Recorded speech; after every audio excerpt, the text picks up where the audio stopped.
দেখো বন্ধুরা, আজকে এসেছে নাইকা থেকে একটা পার্সেল।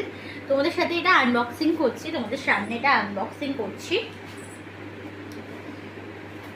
অনেকদিন পর আবার নাইকা থেকে আমি পার্সেল নিলাম, কারণ বিয়েতে যা জিনিস কিনেছিলাম সবই মোটামুটি আমার ছিল।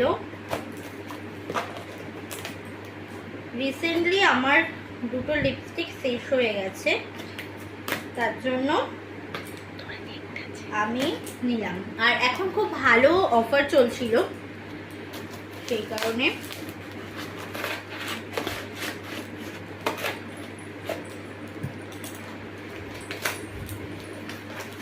এরকম খুলে ফেলেছি। এখন তোমাদের সামনেই খুললাম।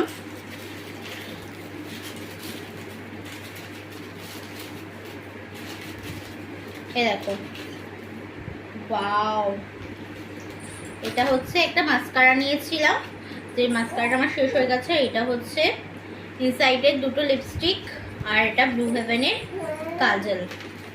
তো এই চারটে জিনিসই দিয়েছিলাম, টোটালে পড়েছিল আমার 350 টাকা। তো কেমন হয়েছে তোমরা অবশ্যই জানিও। টাটা।